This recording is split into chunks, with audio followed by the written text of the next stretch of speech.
Jadi selamat pagi teman-teman semua. Kenalin aku Irana dari TI 23. Di sini aku diamanahi oleh HMTI untuk membantu kalian memahami mengenai materi UAS pengantar teknik industri, terutama untuk yang soal tahun lalu, yang tahun 2023. Jadi di sini supaya langsung aja aku mau langsung move ke soal pertama. Jadi kalian bisa baca dulu ya soalnya kayak apa. Jadi pertama itu diketahui bahwa sebuah mesin itu kalau kita mau beli, dia uang mukanya adalah 500 juta. Kemudian ketika mulai tahun depan, kita diharuskan mengangsur sebanyak 150 juta selama 7 tahun. Bila tingkat bunga sebesar 10%, berapa yang harus dibayarkan bila ingin membeli mesin tersebut secara kontan? Jadi di sini masalahnya adalah uang mukanya sudah diketahui, terus bayar cicilannya juga sudah diketahui, N-nya atau waktu apa ya, pembayaran cicilannya itu juga diketahui, bunganya juga diketahui. Jadi sebenarnya sebelum masuk ke penjawaban, kayak kalian harus tahu dulu ini tuh masalah apa. Jadi sebenarnya tuh ini masalah bunga majemuk diskrit. Jadi bunga majemuk itu adalah bunga yang dihitung berdasarkan jumlah pokok awal ditambah dengan akumulasi bunga dari periode sebelumnya.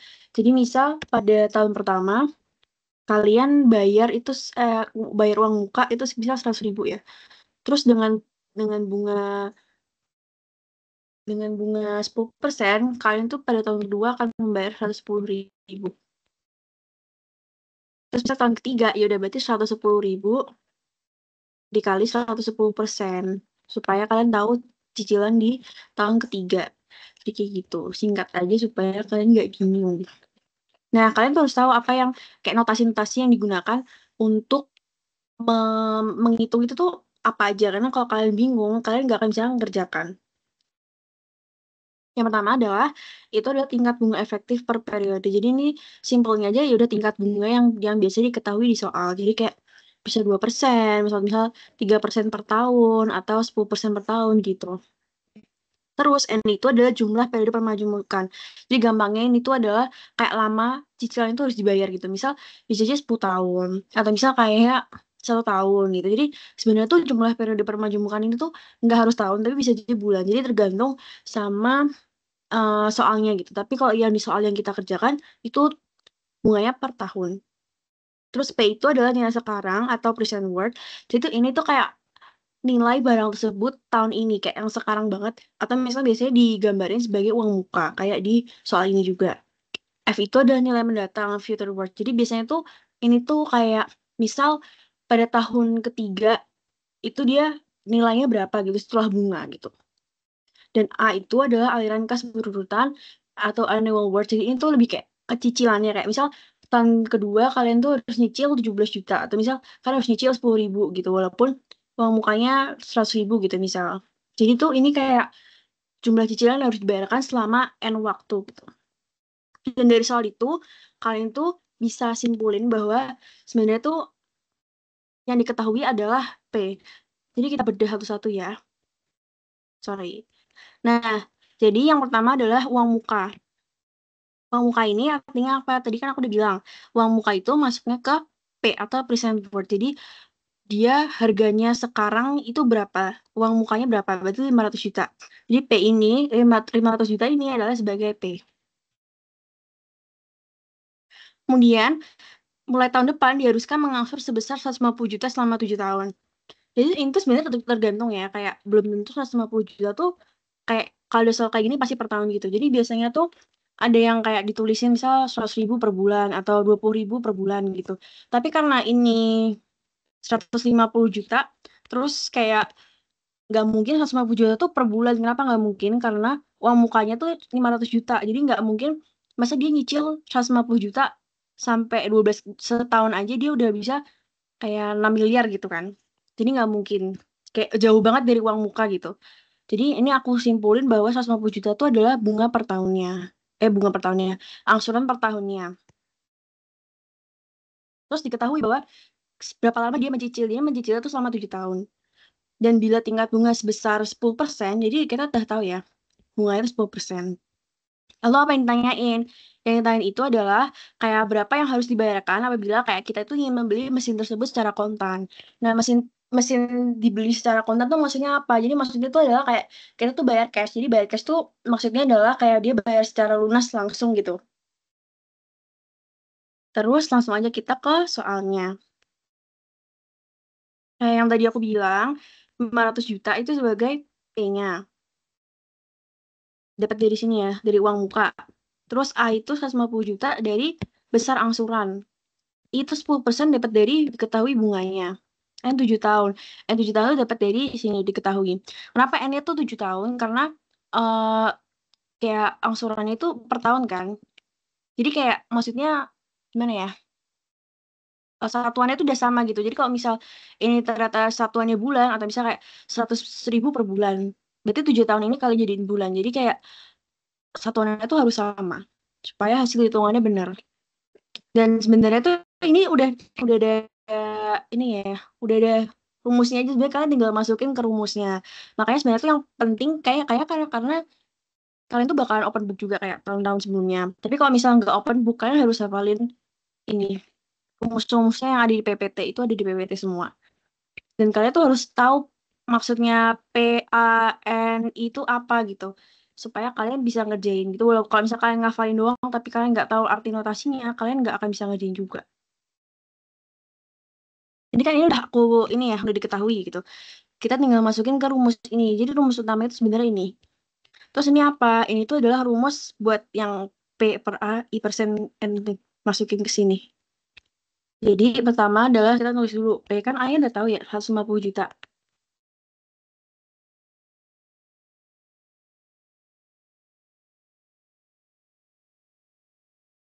Terus dikali sama ini. Sama P per A lah intinya. Kalian masukin ke rumus ini. Supaya nggak bingung kalau pusat tadi. Sorry ya, sebentar. Jadi ini masukin ke sini. 150 juta kan udah tahu nih A-nya berapa dari sini. Terus ini satu itu emang dari rumusnya. 7 itu dari N. Diketahui juga ya. Kayak yang aku bilang kalau misal ini bisa jadi perlu dijadikan bulan. Tapi jadi tergantung sama soalnya juga. Tapi karena di sini tetap tahun, jadi aku kasih 7 di sini. Habis itu min satunya dari rumus. Terus kalau yang I atau tingkat bunganya kalian jangan lupa dijadiin desimal. Jadi misal bunganya itu adalah 20%. Berarti kalian nulisnya I-nya di rumus ini 0,2 atau misal 5%. Berarti kalian nulisnya 0,05 gitu. Bisa dipahami ya. Jadi jangan lupa buat dijadiin bentuk desimal. Karena kalau nggak bentuk desimal, kalian nggak akan dapat hasilnya. Terus nanti udah tinggal dihitung pakai kalkulator, ketemulah hasilnya nanti ini. Makanya ini udah jadi jawaban ini. Ketemu hasilnya 730 juta, 262, 822. Jadi ini jawabannya kayak kalian bisa kira-kira gitu kayak make sense karena misal nggak mungkin ini kan lebih kecil daripada uang mukanya pasti lebih besar gitu. Jadi sebenarnya kalian tuh bisa ngecek dengan kayak nalar aja gitu loh. Kayak oh ini bener nggak ya kayak kira-kira aja gitu di luar rumusnya biar nggak ngabisin waktu juga. Jadi sebenarnya kayak ini kalian tuh yang penting kalian harus bisa me kayak ngerti notasinya. Dari ngerti notasinya kalian itu bisa menerjemahkan cerita soal cerita kayak gini. Jadi kalau saran aku kalian kalau mau ngerjain kalian pelan-pelan aja misal kayak bikin notasinya tuh misal oh P diketahui enggak oh P-nya diketahui misal oh A diketahui enggak terus A oh ternyata A nggak diketahui gitu jadi kayak kalian bikin diketahuinya dulu gitu supaya kalian nggak bingung pelan-pelan aja gak usah langsung jam ke ininya ke rumusnya gitu dan kalian harus apa di rumusnya tapi next aja ya langsung ke yang nomor dua jadi nomor dua ini diketahui bahwa permintaan kayak suatu produk selama 6 bulan itu adalah sebagai berikut. Nah, jadi ini kalian perlu garis bawahi bahwa ini itu adalah eh kayak data aktual ya, Kak, data aktual. Jadi emang salesnya tuh segini itu bukan shift forecast. Nah, permintaannya adalah kalian itu disuruh untuk mencari dengan metode trend linear kayak permintaan pada bulan ke-8 tuh gimana. Jadi intinya kalian tuh disuruh forecasting. Ini materi PPIC ya.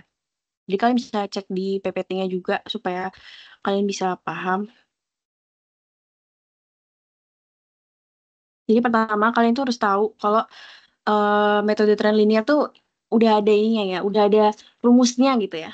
Jadi rumusnya itu adalah hasil forecasting sama dengan A ditambah B dikali T. Nah, sebenarnya ini tuh artinya apa sih, Kak? Jadi pertama, untuk FT itu adalah hasil forecasting pada periode T. Jadi maksudnya adalah misal hasil forecasting pada periode 1, pada periode 2. Jadi periode T itu T-nya bisa diganti apa aja gitu. Jadi misal kalian diminta untuk ngasih hasil periode 1 gitu, berarti F1 gitu ya. T ini adalah number of time periods atau maksudnya adalah kayak periode yang diminta. Jadi misal diminta bulan ke-5, berarti T-nya 5. Diminta bulan ke-4, oh berarti T-nya 4 gitu. Sedangkan A itu artinya adalah, jadi kayak FT kan, FT itu adalah sebuah persamaan kan. Jadi FT sama dengan A plus B kali T, tapi T-nya ini kalian jadiin 0. Jadi kayak pada periode 0 gitu. Itu adalah nilai A. Sedangkan B itu adalah gradiennya. Jadi kita langsung ke soal dulu, supaya bisa paham. Jadi pertama itu dari soal, kalian tuh harus bikin tabel dulu. Tabelnya buat apa? Buat ngetahui, oh kayak ngejadiin satu gitu, kayak periode kuadrat, terus aktualnya berapa sama T. T itu adalah ini itu hasil kali dari ini dikali sama ini. Gitu. Jadi kalian kalau mau dapat TY itu adalah 35. Berarti 1 kali 35, sorry. Jadinya 35. 3 kali 55 jadi 165. 6 kali 73 berarti jadinya 438 gitu. Jadi bisa dipahami ya. Nah, aku rapiin dulu deh. TY itu dapat dari sorry. Sorry. Ini kali ini. Gitu. Terus ini tuh sebenarnya buat apa?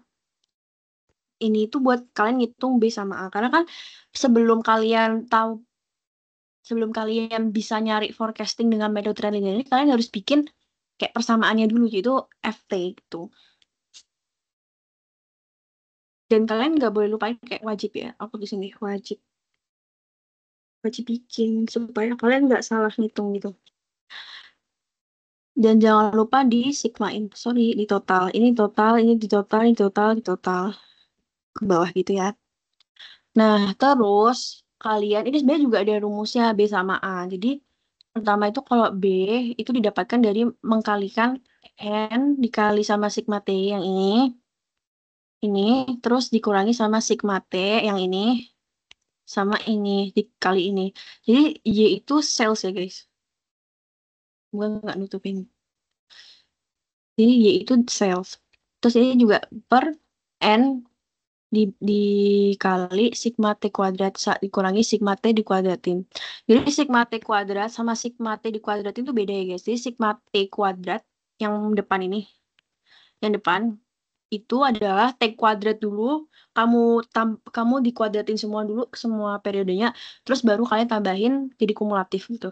Tapi kalau sigma T dikuadratin, berarti yang belakang ini artinya kalian tuh harus ngejumlahin semua T-nya, baru kalian kuadratin gitu. Jadi kalian jangan sampai salah ngafalinnya nanti. Terus selanjutnya ada rumus A juga ada rumusnya, yaitu sigma Y. Sigma Y itu dari jumlah total salesnya dikurangi B. B itu diketahui dari B ini kan, ngitung B ini dikali sigma T bagi N. Jadi supaya kalian bisa ngitung A, kalian tuh harus ngitung B dulu. Makanya di perhitungan ini aku ngerjainnya yang B dulu. Jadi ayo kita coba kerjain bareng-bareng. Ini aku hapus ya biar kalian nggak bingung bacanya. Sorry. Bentar. Nah, dari rumus ini yang pertama N. Karena kan tadi ada 6 periode yang udah diketahui, yang udah ada salesnya gitu di soal. Makanya periodenya N-nya 6. Terus dikali sigma T. Sigma T dapat dari mana? Dari sini. Dari penjumlahan T dikali sales. T dikali sales ini. Terus dikurangi 21. 21 dapat dari mana? Dapat dari sigma T dikali 321 dikali sigma salesnya. Per 6. N-nya tuh ini 6 yang kayak tadi aku omongin, terus sigma T kuadrat itu berarti T kuadrat ini dikuadratin dulu 2 kuadrat, 3 kuadrat, 4 kuadrat, terus dijumlahin semua, ketemu hasilnya 91. Berarti 6 dikali 91 dikurangi 441. 441 itu didapetin dari, kan ini sigma T ya, sigma T yang dikuadratin. Berarti sigma T-nya berapa? Kan tadi sigma T-nya 21 ya. Jadi 21-nya dikuadratin. Makanya ketemu hasilnya 441. Terus udah kalian yang kerjain pakai kalkulator kayak penjumlahan perkalian biasa gitu. Makanya ketemu hasilnya untuk B itu nilainya 6,94. Terus karena nilai B-nya udah ketemu, kalian udah bisa nyari A nih. Nah, berarti kalian tuh tinggal masukin ke rumusnya aja. Kan sigma-nya udah diketahui nih, yaitu 321. Tinggal 321 dikurangi berapa tadi B-nya? 6,94. Dikali sama sigma T. Sigma T berapa? 21 dibagi N atau periodenya. Berarti ada 6. Terus nanti kalian tinggal masukin ke kalkulator. Ya, jadi nanti ketemu hasilnya 29,21. Nah, kalau dari sini kalian kan kayak semoga bisa dipahami ya. Jadi karena udah ketemu nilai A sama nilai B kan. Nah, balik lagi ke atas. Kalian ingat nggak tadi aku bilang apa? FT sama dengan AA ditambah B kali T. Tadi kan A-nya udah diketahui nih, B-nya udah diketahui. Jadi kalian tuh bikin kayak persamaan gitu. Y ini tuh bisa kalian ganti FT aja sih. Kayak Y itu adalah kayak sales yang mau kita forecasting, sales yang mau kita coba ramal sama dengan 29,21 dari nilai ini, ketemu nilai A ini, ditambah B kali T. B-nya berapa? 6,94 dikali T. Nah, ini tuh persamaan kita. Jadi ini tuh mau T-nya berapapun, ini tuh adalah persamaan kita. Nah, tapi waktu di A ini kita diminta untuk cari forecast untuk yang permintaan ke-8. Bulan ke-8. Nah, makanya kalian masukin T-nya itu 8. Sehingga didapetin nilai 84,73. Nah, karena kalian kan kalau misal mau pesan sesuatu ya, kan nggak mungkin hasilnya tuh koma-koma ya. Nggak mungkin kayak bilang, eh Mbak, aku mau beli roti 84,73 pieces ya. Kayak nggak mungkin kan. Pasti kalian tuh ngomongnya bilangan bulat itu kayak misalnya 84 atau 85 gitu. Tapi karena kalau di forecasting ini, kalian harus round up ke atas. Harus round up ke atas. Harus ngebulatin ke atas. Kenapa? Karena kayak kelebihan lebih baik daripada kekurangan gitu. Istilahnya gitu lah ya. Pokoknya kalian harus selalu round up ke atas. Walaupun misal 80,12. Ya kalian tetap round-nya ke atas. Yang mau ngebulitinnya ke atas. Jadi kayak jadi 81 gitu. Next ke soal yang B. Nah, sebenarnya kalau soal yang ini tuh kalian tuh juga udah ada ini ya rumusnya ya, yaitu MSE, MAD sama MAPE. Itu udah ada rumusnya di PPT. Jadi sebenarnya kalian tinggal kayak masukin ke rumus ini, ke rumus yang udah disediain. Nah, jadi sebelum kalian masukin ke rumus, kalian itu kalau kalian notice ya di PPT itu ada contoh tabel kayak gini ya. Yang tabel ini kalian tuh harus selalu buat yang kayak sama persis gitu. Maksudnya adalah kayak pertama harus ada period, harus ada aktual. Aktual ini maksudnya adalah yang bisa diketahui di soalnya kayak sales sesungguhnya gitu. Forecast itu adalah hasil kita nyari kayak ramalan kita gitu. Terus ini ada selisih forecast, terus ini mutlak dari selisih forecast, terus selisih forecast dua kuadratnya dan seterusnya. Pokoknya ininya tuh harus sama persis guys. Jadi kalau misal kalian close book, kalian harus ingat banget kayak ini tuh urutannya apa, period, actual, forecast, bla bla bla bla. Pokoknya kalian harus bikinnya sama persis kayak gini. Terus ini udah aku buatin sebenarnya di bawah tuh. Jadi aku mau jelasin satu-satu. Yang pertama itu kan ada periode. Kalau periode kan udah diketahui ya tadi ya di soal. Begitu juga dengan aktual. Aktual itu udah diketahui kan di soal. Terus forecast ini kita dapat dari mana ya? Jadi forecast ini sebenarnya tuh kalian tuh dapat dari masukin ke metode trend linear. Maksudnya gimana? Oh, tadi kan kalian udah ketemu nih rumusnya. Bentar. 29,1 plus 6,94. Coba aku tulis lagi deh, biar nggak lupa. 29,21 tambah 6,94.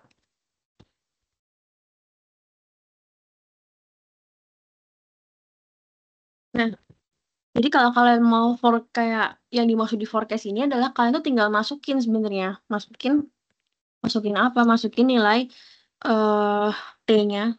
T dari sini ke sini. Jadi misal untuk dapat nilai forecast yang ini, kalian itu harus ngenambahin 29,21 ditambah 6,94 kali 1. Kan nanti hasilnya bakalan gak bulat kan. Nah, tapi karena kita lagi forecasting produk, jadi kalian tuh harus buletin ke atas. Ini kayak hasilnya kayak bulat semua kan, itu karena sengaja dibuletin ke atas semua. Jadi kalian tinggal masukin, misal mau periodenya mau periode 4 deh, periode 4. Ya udah kalian tinggal masukin ke rumus ini, berarti Y sama dengan 29,21 ditambah 6,94 dikali 4 gitu. Buat periode 4. Terus kalau misal kalian mau bikin periode 6, ya udah berarti tinggal 4-nya diganti sama 6. 4-nya diganti sama 6 gitu. Makanya kita dapetin hasil forecast yang ada di tabel bagian ini.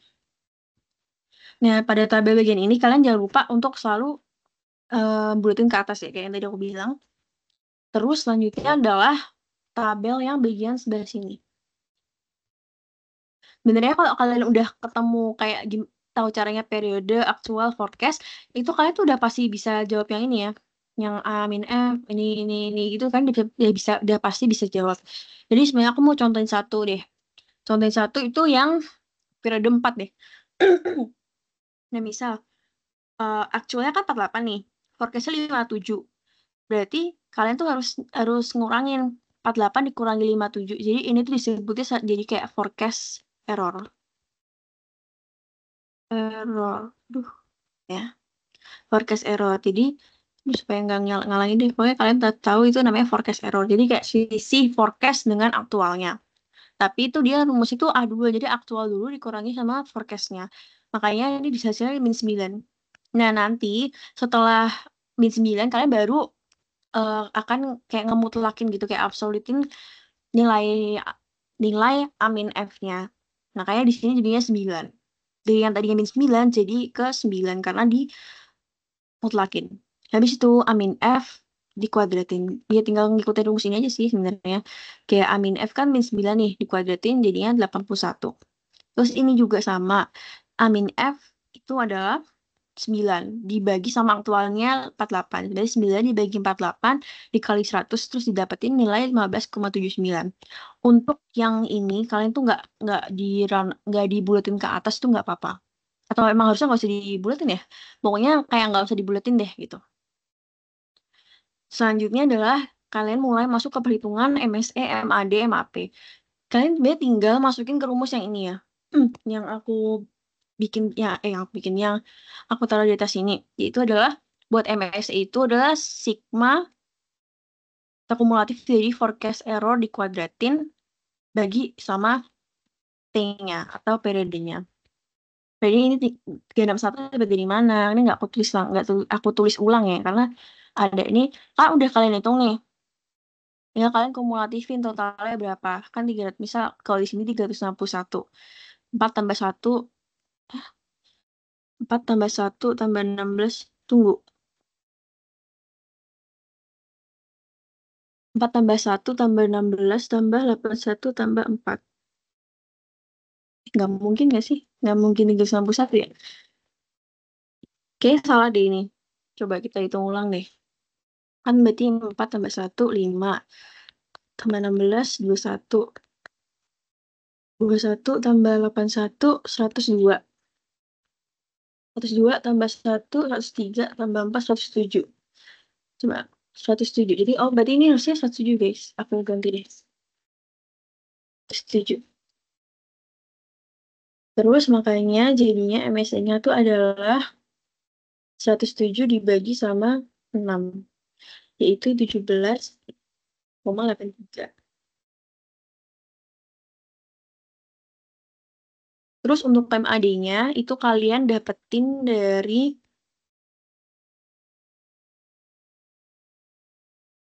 apa bener ya?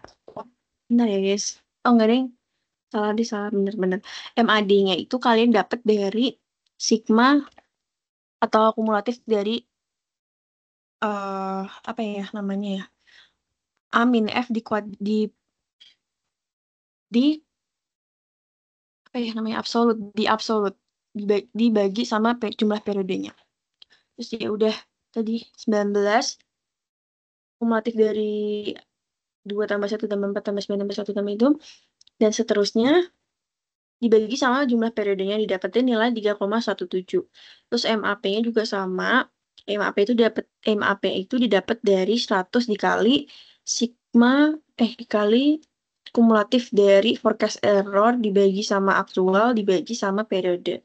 Nah, didapetin 35,69 dibagi sama periodenya 6 sama dengan 5,95. Terus selanjutnya adalah soal yang ketiga itu tentang riset operasi. Jadi di sini tuh sebenarnya kalian itu mungkin kebanyakan bakalan dikasih soal tentang mencari keuntungan yang paling besar gitu ya, atau misal pendapatan paling besar. Tapi kita coba lihat soalnya dulu kali ya. Jadi Eh, jadi PT Trembesi Jaya itu memproduksi mebel sebanyak 2 varian. Varian tersebut adalah kursi ruang dan kursi taman. Kursi ruang dijual dengan harga 800.000 per unit dan biaya materialnya itu adalah 300.000 serta biaya tenaga kerjanya 250.000. Sedangkan kursi taman seharga 600.000 per unit memerlukan biaya material 175.000 dengan biaya tenaga kerja 200.000. Untuk membuat kursi ruangan dan kursi taman ini diperlukan 2 kelompok tenaga kerja yaitu tukang produksi dan tukang finishing. Setiap unit kursi ruang memerlukan 2 jam finishing dan 1 jam pekerjaan produksi. Tiap unit kursi taman memerlukan 1 jam finishing dan 1 jam pekerjaan produksi. Jam kerja yang tersedia hanya 100 jam finishing dan 80 jam pekerjaan produksi. Jadi langkah pertama, yang paling pertama supaya kalian bisa mengerjakan soal ini adalah kalian itu harus membuat variabel keputusan. Jadi kayak kalian nggak boleh lupa bikin variabel keputusan. Nah sebenarnya variabel keputusan ini apa? Variabel keputusan itu adalah kayak kalian itu harus mendefinisikan kan ini soal cerita ya. Jadi kayak belum ada variabelnya gitu loh. Kalian harus membuatkan misal kayak oh untuk membuat soal cerita ini menjadi sebuah permasalahan atau persoalan matematika, kalian kan harus menggambarkan suatu produk atau kayak suatu variabel yang tadinya yang bentuknya produk ke variabel matematika, misal kayak A, B, C, D, E gitu dan seterusnya. Tapi kan kayak kalian tuh harus mendefinisikan tuh kayak kalian harus ngasih tahu orang-orang yang membaca, kalian harus ngasih tahu orang yang orang lain kayak maksudnya gimana ya bahasanya ya. Jadi kayak kalian tuh harus mendefinisikan lah intinya supaya kalian tuh nggak lupa dan supaya orang lain tuh bisa memahami juga. Jadi supaya nggak supaya terdefinisi dengan jelas gitu. Sorry guys. Nah, kalau di sini aku gunain X untuk menggambarkan banyaknya kursi ruang yang dibuat dan Y untuk banyaknya kursi taman yang dibuat. Jadi sebenarnya tuh intinya kalian tuh harus paham banget gimana caranya, kayak harus paham banget maksud dari soalnya. Dan kayak kalau kalian udah paham, baru kalian tuh bisa nge ngeubah persoalan cerita ini menjadi sebuah persoalan matematika yang bisa kalian selesaikan dengan riset operasi atau penelitian operasional. Gitu, karena kalian tuh di sini juga boleh aja misalnya variabel keputusannya maunya X1 sama X2 gitu, boleh ya. Cuma emang umumnya tuh sebenarnya X1, X2 atau enggak XY gitu. Di sini aku pilih pakai XY karena supaya kayak bisa lebih gampang gitu kelihatan bedanya mana yang ini gitu kayak supaya bisa bedain gitu. Kalau X1 X2 kan agak mirip ya, cuma beda di angka aja supaya lebih kelihatan aja. Terus aku mau lanjutin ke fungsi tujuan. Jadi fungsi tujuan ini adalah supaya kalian itu mengetahui kayak apa ya tujuan kalian. Misal kalian mau memaksimalkan suatu pendapatan atau misal kayak kalian mau memaksimalkan pen apa sih kayak keuntungan gitu. Jadi sebenarnya tergantung apa yang diminta sama soal. Tapi kalau di yang sini tuh sebenarnya aku baca-baca tuh emang nggak ada ininya ya. Kayak nggak ada fungsi tujuannya gitu sebenarnya. Kayak dia nggak dibilangin kalian tuh disuruh nyari apa gitu. Cuma jadi kalau aku di sini bikin yang untuk mencari keuntungan. Jadi kenapa aku pilih untuk mencari keuntungan? Karena memang kebanyakan tuh tentang mencari keuntungan yang paling sering muncul. Oke, jadi fungsi tujuan ini kalian itu harus mendefinisikan kan tadi aku bilang aku mau membuat kayak gimana caranya supaya perusahaan ini tuh bisa mendapatkan keuntungan yang maksimal. Karena kata kuncinya keuntungan, itu berarti adalah jumlah dari keuntungan yang didapat dari kursi ruang dan ditambahin sama keuntungan yang didapat dari kursi taman. Nah ya, muncullah ini. Terus, keuntungan penjualan kursi ruang tuh gimana cara nyarinya? Sebenarnya, kalau dari, ini udah ketahuan ya, dari soalnya. Kayak kalian tuh harus membayangkan kamu yang punya perusahaan gitu. Jadi kayak misalnya aku bayangin aku punya perusahaan, aku lagi memproduksi kursi ruang. Jadi kursi ruang ini mau aku jual harga 800.000 unit dan biaya untuk materialnya tuh 300.000, biaya tenaga kerjanya 250.000. Oh berarti keuntungan aku berapa? Keuntungan aku kan berarti 800.000 dikurangi 300.000 tambah 250.000 kan. Jadi kayak gampangnya gitu. Kayak kalian harus membayangkan dulu gitu kayak kalau misal kalian cuma baca-baca doang tuh kayak kemungkinan besar nggak bakal masuk ke otak. Nah, jadi karena keuntungannya itu kan berarti harga jualnya dikurangi sama harga kayak produksinya, kayak pembuatannya berapa. Nah, kan harga jualnya 800.000 dikurangi sama biaya material sama biaya tenaga kerja. Ketemulah harga 250.000. Terus, di 250.000 ini adalah keuntungannya ya. Adalah keuntungannya. Sama kayak penjualan kursi taman itu juga harga jual dikurangi biaya material tambah biaya tenaga kerja. Harga jualnya kita mau jual tuh 600.000, terus harga pembuatan materialnya tuh 175.000, harga biaya tenaga kerja yang kita bayar itu 200.000. Berarti untuk cari tahu keuntungan kita adalah 600.000 dikurangi 175.000 tambah 200.000. Senilai berarti didapatkan senilai 225.000. Sehingga untuk mendapatkan keuntungan yang maksimal digunakan persamaan 250.000 X ditambah 225.000 Y. Kenapa kayak gini? Jadi X itu kan kayak aku bilang, X itu tuh menggambarkan kursi ruang kan. Jadi kita tuh harus jual kursi, misalnya kita jual kursi ruang 10 kan. Berarti 10 itu untuk cari tahu keuntungannya adalah keuntungan total itu adalah ini dikali sama jumlah kursi yang bisa kita jual. Makanya 250.000 kali X kan, karena X ini menggambarkan kursi yang kita jual. Sama kayak yang kursi taman itu adalah 225.000 Y. Karena kita mengkalikan 250.000 keuntungan satu unitnya dikali sama berapa unit yang bisa kita jual, kayak secara keseluruhan gitu. Makanya didapatkan persamaan 250.000 X ditambah 225.000 Y.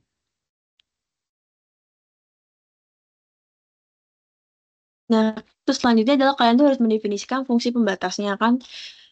Tadi itu diketahui bahwa hanya tersedia 100 jam finishing. Jadi artinya itu maksudnya adalah kayak finish kan tadi kan dibilang bahwa perusahaan ini tuh untuk membuat kursi dia perlu dua tahap pekerjaan. Itu finishing sama produksi. Nah, finishing itu hanya ada waktu 100 jam. Jadi maksudnya adalah kayak oh, kalau setelah 100 jam ini kalian harus jadi semua karena bakalan kita kirim ke konsumen gitu. Misal, jadi kayak nggak boleh lebih. Jadi ini tuh harus kayak, karena hanya tersedia 100 jam, berarti ya 100 masuk, 99 masuk, 98 masuk. Jadi kayak 101 nggak masuk. Nah, makanya, kenapa ini jadinya 2X plus Y? Kurang dari sama dengan 100. Karena kenapa kurang dari sama dengan? Karena kan nggak boleh lebih dari 100 jam. Tapi boleh sama dengan 100 jam.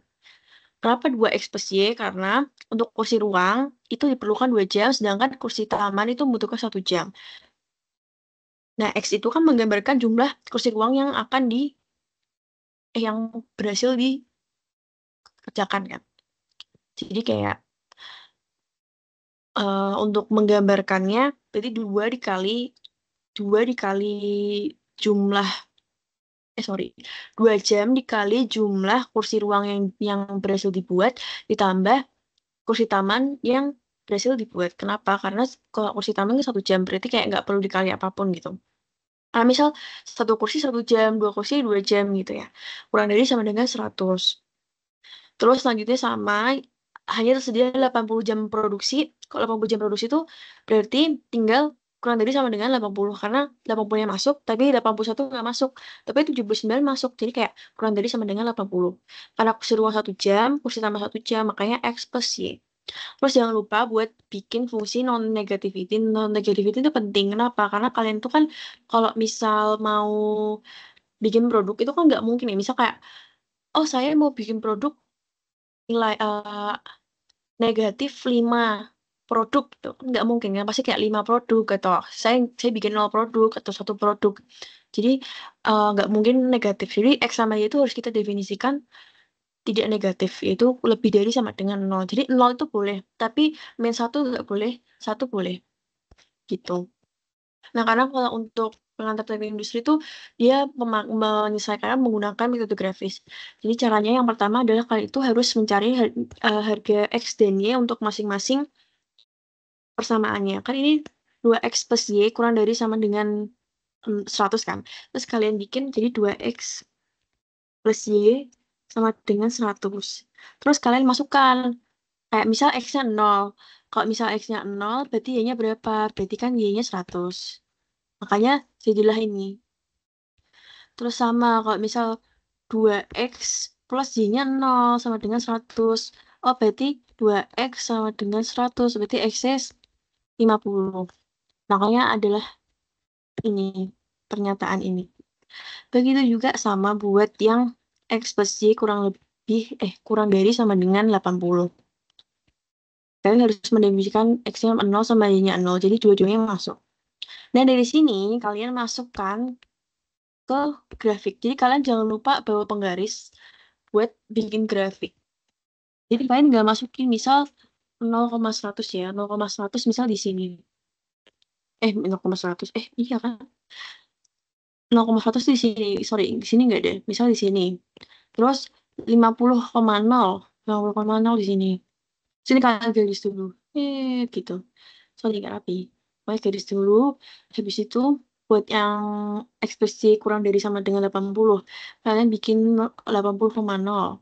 0,80 sama 80,0. Jadilah garis ini. Nah, tapi kan kalian tuh sebenarnya belum tahu kan daerah penyelesaiannya yang mana. Nah, kalian tuh jangan lupa untuk kayak jangan langsung diarsir gitu. Pertama-tama kalian tuh harus membuktikan eh kalau yang ini kan dia udah pasti di kuadran 1. Kenapa? Karena ada fungsi non negativity-nya kan. Jadi sebenarnya tuh ini tuh udah pasti daerah penyelesaian. Sedangkan yang ini enggak, yang di sebelah sini yang minus-minus ini enggak masuk. Ya, aku hapus lagi deh. Nggak lupa, biar nggak bingung. Habis itu kalian tuh harus membuktikan apakah daerah penyelesaian itu yang di sebelah kiri grafik yang ini, yang biru-biru ini, atau yang kuning-kuning ini per grafiknya gitu. Caranya dengan gimana? Cara adalah dengan memasukkan nilai 0,0 ke samaannya. Misal buat yang bawah deh, yang ekspresi. Kan misal 0, 0 tambah 0. Ini 80. Apakah 0 tambah 0 itu benar kurang dari sama dengan 80? Kan benar ya. Berarti apakah 0,0 itu termasuk dalam penyelesaian? Jadi iya. Nah, berarti artinya adalah penyelesaiannya tuh kayak gini. Kalian harus buat kayak gini, jangan lupa. Gak usah diarsir, nggak apa-apa sih kalau yang kayak cuma aku ngasih sebentar buat biar kalian paham kayak gini. Segini banyak tuh adalah penyelesaiannya. Enggak, sorry, sorry, kelebihan. Sini sini penyelesaiannya. Terus untuk yang merah, untuk yang atas, kayak 2 kali 0 tambah 0 kan 0. Apakah benar kurang dari sama dengan 100? Kan benar, berarti 0,0 itu adalah penyelesaian dari 2X plus Y kurang dari sama dengan 100. Makanya masuk. Makanya tuh penyelesaian nanti bakal kayak gini. Kayak, berarti sini tuh termasuk daerah penyelesaian. Kayak, Kak. Nah, dari yang sebanyak ini, mana yang dua-duanya kena arsir? Yang dua-duanya kena arsir oleh apanya? Oleh kedua grafik itu kan yang bagian yang ini ya, yang ini. Makanya nanti kalian ngarsirnya yang ini. Nah, kok saranku nggak usah diarsir kayak tadi yang kayak aku, tapi dibikin tanda panah kayak gini. Kalau misal ternyata dia contoh nggak dia salah gitu ya, dia nggak kurang dari sama dengan 80. Berarti cara penyelesaiannya tuh dia ke arah sana, kayak ke arah sana gitu. makanya penyelesaiannya di sini gitu. Nah, karena tadi benar, makanya penyelesaiannya benar di daerah sini. Ya, nanti kalian ngasihnya di kertas kayak gini aja. Tapi jangan lupa buat tanda panahnya untuk masing-masing grafik gitu. Nah, terus selanjutnya adalah sebenarnya dari gambar ini tuh kalian udah bisa ngelihat ya mana titik yang paling tinggi. Kan titiknya tadi ini kan. Kayak titik potongan ini, titik ini, titik ini, titik ini, sama titik ini. Yang paling tinggi dari 5 titik ini yang mana? Kan yang udah jelas pasti yang ini ya, yang 0,80. Jadi sebenarnya tuh kalau aku lihat tuh sebenarnya kalian tinggal langsung kayak nulis yang udah pasti aja gitu. Maksudnya gimana ya? Kayak nggak usah dihitung satu-satu tuh nggak apa-apa. Cuma muka misal kalian ada waktu, mending kalian tulis satu-satu. Misal cari titik potongnya berapa gitu. Cari titik potongnya tuh adalah dengan mengeliminasi dari ini gitu. Jadi kayak 2x plus y sama dengan 100, x plus y sama dengan 80. Terus misal kayak dikurangi. Nanti ketemu x-nya berapa. Nah, karena x-nya udah ketemu, berarti y-nya ketemu berapa. Jadi ketemu titik potong di sini. Terus kalian bisa masukin ke persamaan Z yang tadi di atas. Cuma kalau misal kalian udah nggak ada waktu buat ngerjain, kayak langsung aja yang udah pasti paling tinggi itu 0,80 gitu misalnya kok di sini. Nah, terus dari gambar dapat disimpulkan bahwa titik tertinggi itu ada pada 0,80 sehingga kalian masukin nilai 0,80 itu ke persamaan fungsi tujuan yang tadi. Ke persamaan yang ini, berapapun itu. Ya, tergantung titik paling tinggi nih. Kalau misal kalian ada waktu buat ngitung, kalian ngitung semua kan. Berarti misal kayak tadi misal berapa ya yang masuk. Ini kan masuk daerah penyelesaian nih, yang ini. Yang ini kan masuk daerah penyelesaian ya. Berarti kalian masukin nilai 50,0 ke yang fungsi tujuan ini. Dan sebenarnya tuh udah pasti dia jawabannya nggak bakal lebih tinggi daripada yang 0,80.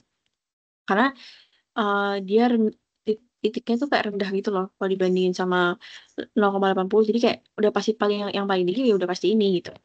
Udah pasti yang 0,80. Terus masukin aja ke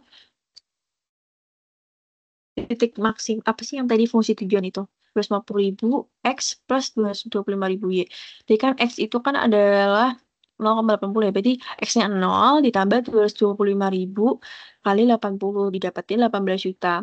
Sehingga kalian misalkan harus simpulin bahwa untuk mendapatkan keuntungan maksimal PT Termbesi Jaya harus dia harus kayak tidak memproduksi kursi ruang dan memproduksi 80 kursi taman. Dari penjualan tersebut, PT Termbesi Jaya akan mendapatkan keuntungan sebesar 18 juta. Jadi, kalian harus ingat pasti kayak urutannya, karena ini tuh penting masing-masing. Pertama, ada variabel keputusan, fungsi tujuan, terus pembatas, terus fungsi non-negativity, terus penyelesaian grafiknya, sama kayak masukin nilai Z-nya, terus kesimpulan. Jadi kayak nggak boleh ada yang ketinggalan gitu. Kayak saran aku sih jangan sampai ada yang ketinggalan ya. Gitu. Mungkin nggak perlu selengkap ini juga nggak apa-apa sih. Kalau misalnya nggak ada waktu, kayak nggak usah dijelasin ini. Tapi jelasin lah. Nggak jadi deh. Jelasin aja guys semuanya. Sebaik mungkin dimaksimalin. Karena soalnya cuma 3 dari aku, segitu aja. Kalau mau ada yang ditanyain, nanti kayaknya aku bakal cantumin ini deh, ID lain gitu di sharing sharing YouTube-nya. Jadi bisa chat aku aja dengan catatan kayak sopan dan sesuai apa yang diajarkan oleh kakak-kakak tingkat yang lain. Jadi aku bakal balas sebisa aku. Oke guys, terima kasih. Sekian dari aku.